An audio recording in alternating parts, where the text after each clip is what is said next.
Now, Ozone 9 is a really impressive piece of software. It comes packed with a whole bunch of plugins specifically designed to master audio. And not only that, it uses the very latest in machine learning technology to utilize those plugins to master your audio.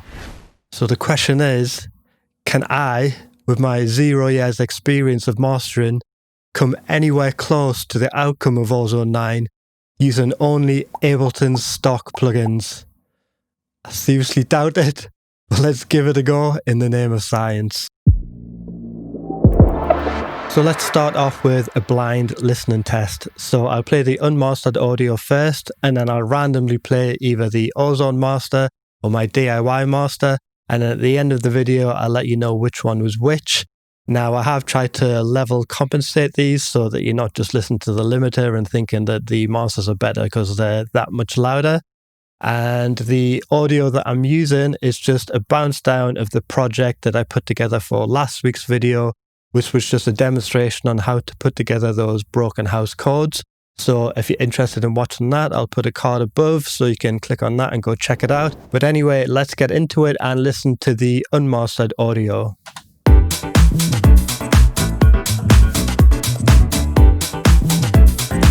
Okay, and master 1.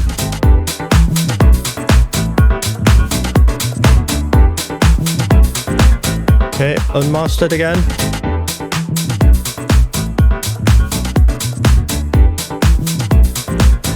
And master 2.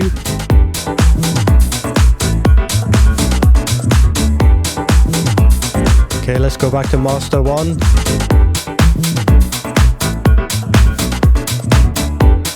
And master 2 one more time.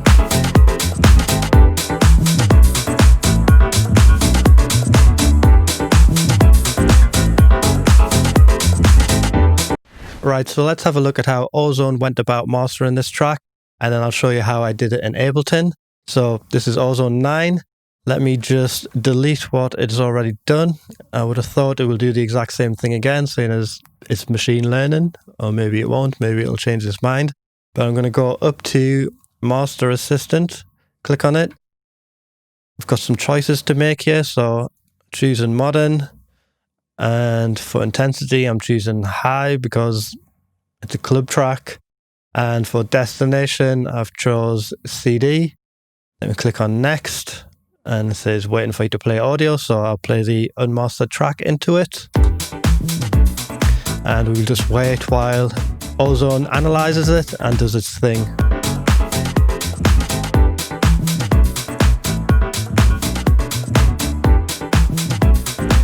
Takes a second, but it's a lot quicker than what I did it in.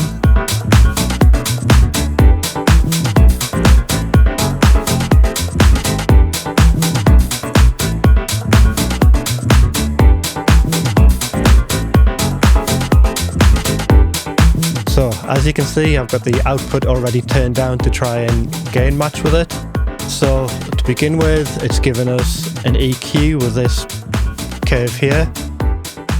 Dynamics, it says we don't need any compression, okay. We've got a dynamic EQ, taking out some of the low mids and some of the high mids.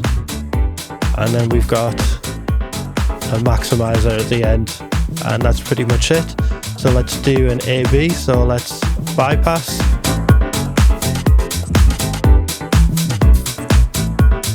Put it back in.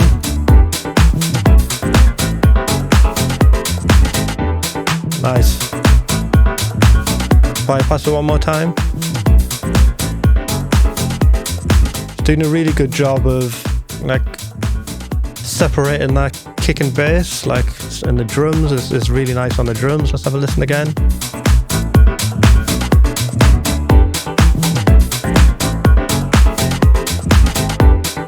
Yeah, for a robot, that's impressive.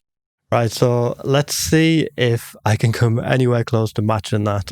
Now, this is the first time I've ever tried to master anything in Ableton using stock Ableton plugins. Like, I do all my mixing in Cubase, and besides that, I use millions of paid plugins because I'm a proper plugin junkie. So I'm just going to switch to the arrange page just for 1 second so you can see how I've got this set up. So On channel 1 here, I've got my unmastered track. And if we go back to the mixer view, we can see on my first channel, which had the unmastered track on, I don't have the audio going to the master output. I've got it going straight to effects chain, which is this next channel here. And this is the channel with all my effects on. And then the output of that I've got going to this final track here, which is then going to the master output. And I'll show you why I'm doing that in a second. So let me just minimize everything on here. And let's just turn everything off, actually. So the very first thing that I did was to put a limiter on. So without and with, you can obviously hear that it makes everything louder. So you know what a limiter does? It's just a compressor with an infinite ratio. So we just use that to push the overall level of everything up. Now, the reason I have this mix down, effects chain, and final channel set up is because I want to use a utility after the limiter to push the gain down again so I can level compensate what I'm doing between the mix down channel and the final channel so that I am just listening to any changes that I'm making in the audio rather than just listen to the loudness of the limiter, because as we all know, everything that sounds louder sounds better. So that's the reason for my 1, 2, 3 channel setup. And I got this tip off another YouTuber whose name is Streaky, I believe. And I will leave a link to his channel in the description below. So go check him out. So with the gain compensation, what I basically wanted to do was match the RMS levels between the mixdown channel and the final channel. So that is the kind of bright green bar here. So you can see they are more or less the same. So you can see as it's went into the limiter, it's going up a bit. And I'm just using the gain here to turn everything back down again. So next thing I did was to add an EQ8. Now, an important thing when you're mastering in Ableton is to right click on all of the plugins and just make sure that you're utilizing the high definition mode or the oversampling or whatever it's called in that particular plugin. So in EQ8, it's called oversampling. So you want to make sure that that's switched on. And the first EQ move I made was just a tiny little cut at 24 Hertz, which is pretty much unaudible, but I wanted to just cut that out so that the compressors and everything else after on trying to kind of fight with those low frequency rumble frequencies. So if I A/B that EQ on and off, you're probably not going to be able to hear any difference, or you're definitely not going to be able to hear any difference. So let's have a listen. Off. Yeah, well, I can't hear any difference, but I know for a fact that the compressor is now not going to be trying to compress those lower frequencies later on in the chain. So next thing I put on was the saturator, and I've just used the preset a bit warmer, and the only thing I've done is turn down the dry wet. So let's have a listen to that.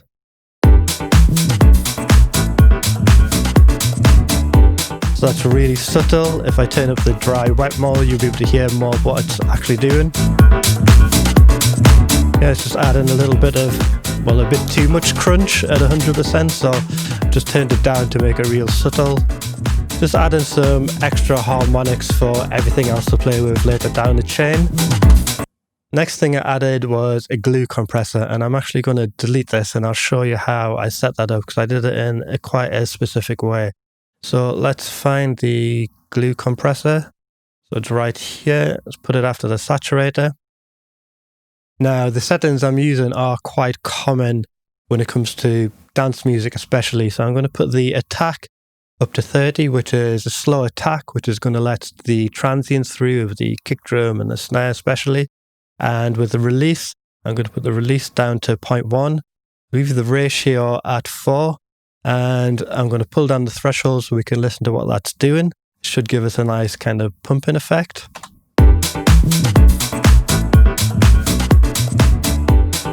You hear that kind of pumping? Now that is too much. I really only want a subtle amount. Want it so that needle's barely moving. Now the plugin that I usually use, which I am replacing with the glue compressor today for obvious reasons, is this SSL-G bus compressor by UAD. Now you can see down here, it's got this sidechain filter, which as we move it up, lets through low frequencies unaffected by the compressor, which means obviously the compressor is not having to work so hard in trying to compress some of those really low frequencies. So to try and emulate that, what I need to do is split the audio up into two bands, a low band and the rest, basically. So the rest is what's going to go through the compressor and the low band is going to go through unaffected. Well, that's the plan. So on the glue compressor, I'm going to right click, make sure oversampling is enabled, and I'm going to group this compressor. Let's open up the chain, and before the compressor I'm going to put multiband dynamics, and let's just label that comp, and then create another chain and put another multiband dynamic in that second chain, and we'll call this sidechain. Now with the sidechain channel, what I'm going to do is, let's just mute the comp channel so we just listen to the low end. So let's turn off the high band and let's just solo the low band and let's have a listen.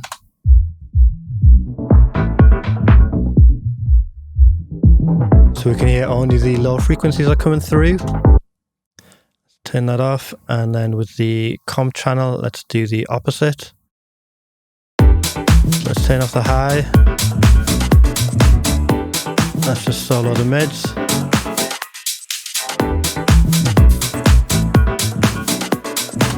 Right, so the next thing I want to do is open up the macro and let's map the frequency of both multibands to macro 1.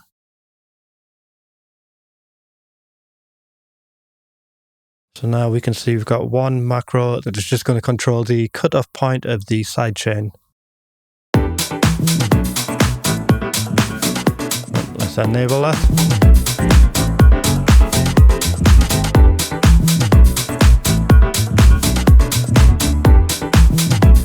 Bring the threshold down a bit.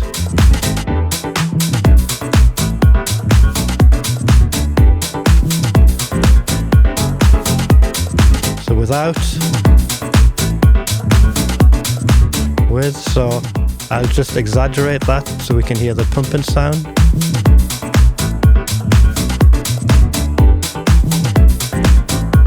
Make it more subtle, turn it off.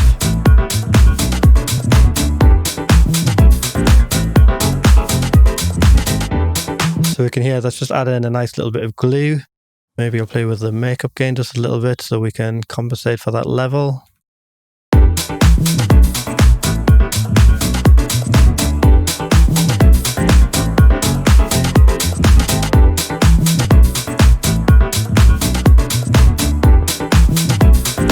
So yeah, it's very subtle, but yeah, it's adding a bit of glue, as in glue compressor. So after that, next thing I did was add another multiband, and this one I just wanted to kind of tighten up that kick in the bass a little bit. So let's turn it on.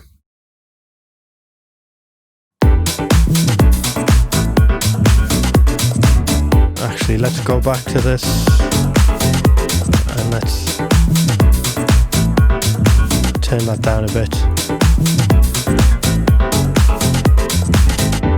So with the multiband, let's just solo it. So as you can see, I've got all three bands enabled. So I've got the low band going up quite high, up to 662. So let's just solo that and listen to what I was doing. You see I've got compressor of 1 to 4 there, and a threshold of -17. So everything in that band is what I'm compressing. It just sounded good to me going up this high. Usually with multi-band compressors you would have 4 bands, but that's not the case in Ableton. Usually it'd be compressing this low, then the low mids, but it sounded alright to me compressing the lows and the low mids at the same time with the same compressor.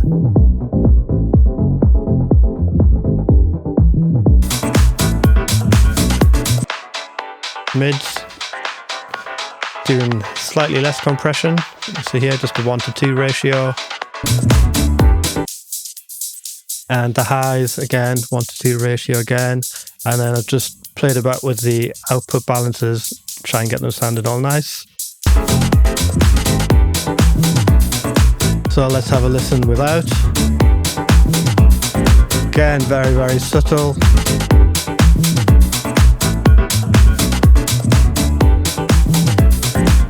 So yeah, this is something that I really only got my head around recently. When it comes to mastering, subtlety is the key. So you just want to be making slight adjustments just to balance different things out that you hear kind of sticking out in your mix down. So there I felt like the kick and the bass needed to be glued together a little bit more. So that's what I did, but just very, very subtly. And it's the same with the compressor beforehand. I felt like things needed to be glued together, but again, just very, very subtly. And when you add all these things up together, then they really seem to make a difference. Well, in my amateur point of view, they do anyway. Right, so let's get on with it. What did I do next? EQ8. And I was just using this EQ8, as you can see, just to carve out that bass. So I've emphasized the bass where that kick is hitting. You can see there on the graph. And I've just put little dips before and after just to help with the kind of muddiness of the bass. And just got a little peak here at about 1K. I think I was trying to bring out the snare drum on that. And the cool thing about this EQ8 is the scale. So I put my EQ moves in and they felt a bit too much. So I used the scale, which is kind of like a dry wet thing on the EQ, just to balance that out a bit and just make everything a little bit more subtle. So without the EQ, with the EQ, and you can hear that's too much, so dial it back. So now that it's more subtle, let's listen without. And then with. See, so these tiny little moves making a lot of difference. So next, another EQ8, and this one I was just doing a bit of a high cut because I felt like some of those high frequencies were a bit harsh. Now the reason I've did it on a different EQ8 is because I was using the scale function on this, and well, it probably wouldn't make any difference for the shelf on here, but I did add a bit of a resonant bump, you can see here. Without. With just a very subtle adjustment there. And after that, I got another EQ8. This time, I was using it in mid-side mode. So we can see I've just went down to mid-side. And the EQ, I've just got it inside. And with this, I'm just taking out all of the low end information out of the side so that the low end is just the mono information. And I've added two little EQ moves, one at 2.2 kilohertz and one at 5. And you can see I'm hardly boosting them at all, but that's just going to boost the EQ in the sides and not in the mids. And we're making a cut at the bottom, just in the sides. So without.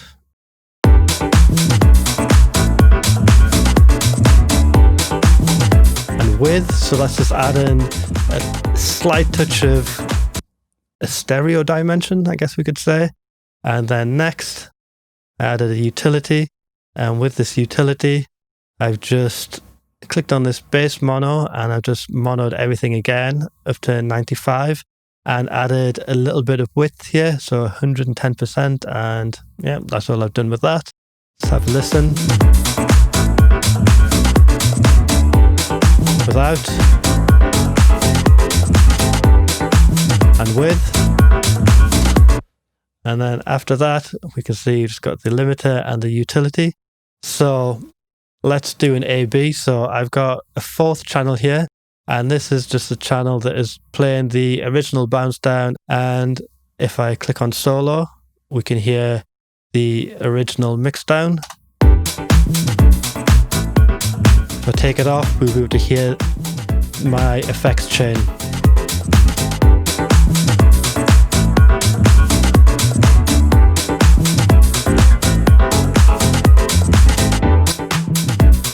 Without the effects. And with the effects.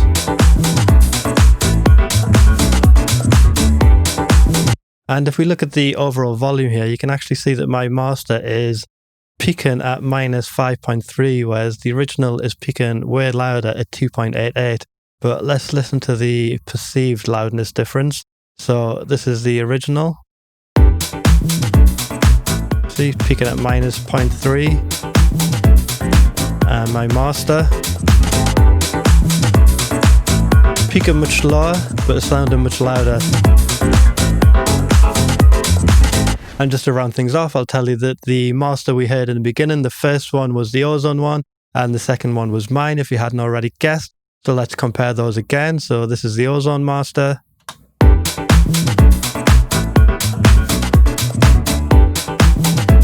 And this is mine.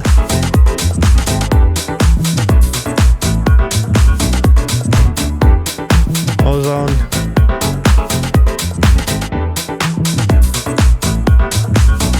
And mine.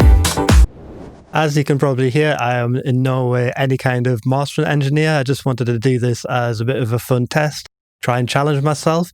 Now, I'm sure there's plenty of you guys and girls who are way more accomplished at mastering than I am. So if you do have hints or tips for me, or indeed anybody else, put them in the comment section below so we can all learn, because sharing is caring, and learning from each other is definitely the best way we can all move forward. Right, so that's it for now. If you've learned anything, please let me know in the comment section below. If you've got any advice on how I can move forward with this myself, because I know I've got a long way to go when it comes to mastering, please let me know in the comment section as well. I'd love to hear from you. Anyway, that's it for now. I've been Craig Lopez. This has been Tutorialism. Peace.